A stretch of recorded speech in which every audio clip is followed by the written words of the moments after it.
Hello to all, welcome back to our YouTube channel. Market में कुछ समय से हमें नेगेटिव सेंटीमेंट देखने को मिल रही है और हर तरफ से नेगेटिव न्यूज़ हमें आती हुई दिखाई दे रही है कि सेबी की तरफ से एक कंपनी से कुछ समय के लिए बैन कर दिया गया है। और जिस कंपनी के बारे में हम बात करने वाले हैं वो अनिल अंबानी की कंपनी है।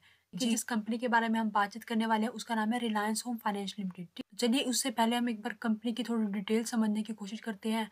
उसके बाद हम न्यूज़ को समझने की कोशिश करेंगे। अगर इस कंपनी का शेयर होल्डिंग पैटर्न आप लोगों के सामने है। अगर हम बात करें प्रमोटर की होल्डिंग की, तो जैसे कि आप देख पा रहे हैं जो प्रमोटर की होल्डिंग थी मार्च, अगर हम 2019 की बात करें तो यहाँ पर 74.85% की हमें देखने को मिल रही थी। फिर अगर हम बात करें जून में ये 73% की हमें होती हुई दिखाई दी।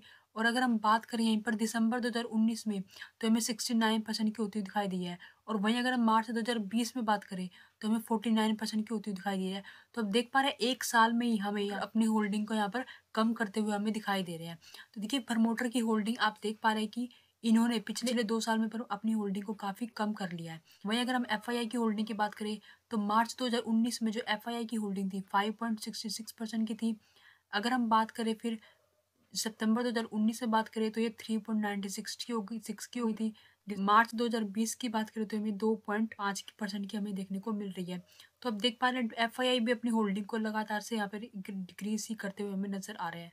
डीआईआई की बात करें तो डीआईआई की भी होल्डिंग मार्च 2019 में 5% की थी और जो कि घटकर मार्च 2020 में हमें 3.49% की हमें होती हुई दिखाई दे रही है।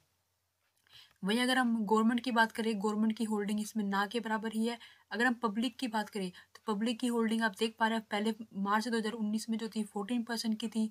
और पब्लिक यहाँ पर क्या करती हुई दिखाई दे रही है आपको, मार्च 2020 में हमें 44.94% की होती हुई दिखाई दे रही है। तो देखिए अगर आप इसको देखकर समझ चुके हैं कि जहाँ पर प्रमोटर अपनी होल्डिंग को क्या कर रहे हैं, डिक्रीज कर रहे हैं, एफआईआई अपनी होल्डिंग को डिक्रीज कर रहे हैं, डीआईआई अपनी होल्डिंग को डिक्रीज कर रहे हैं, वहीं पर वो सारा माल किस पब्लिक हमें यहाँ पे उठाती हुई दिखाई दे रही है।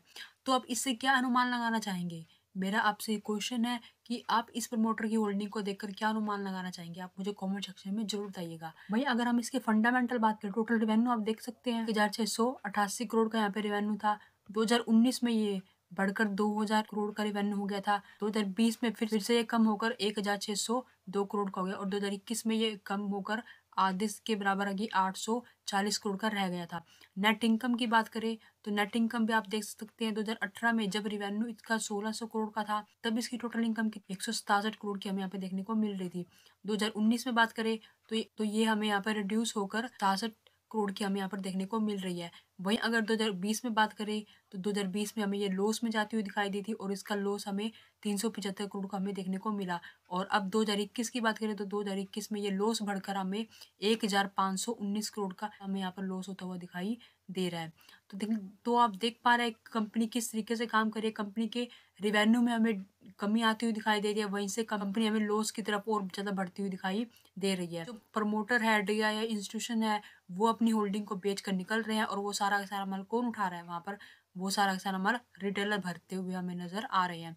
तो देखिए अब न्यूज़ आप लोगों के सामने है कि सेबी ने जो अनिल अंबानी की कंपनी है RHFL के बारे में बातचीत कर रहे हैं, इसको यहाँ पर बैन कर दिया गया है। जी हाँ, तो इन्होंने कुछ सिक्योरिटी मार्केट से यहाँ पर इसको बैन कर दिया गया है। अगर हम की जो सेबी है, सेबी ने फ्राइडे को रिलायंस होम फाइनेंस लिमिटेड को यहाँ पर बैन कर दिया गया है। जो इसके प्रमोटर है अनिल अंबानी और 3 अदर पार्टीज है जिन्होंने यहाँ पर ये डील की थी डायरेक्टली और इनडायरेक्टली, यहाँ पर फ्रॉड के अगेंस्ट ये एक्टिविटी हमें होती हुई दिखाई दी थी और जिसके कारण यहाँ पर सेबी ने इनको कुछ सिक्योरिटी मार्केट से यहाँ पर इनको बैन कर दिया है।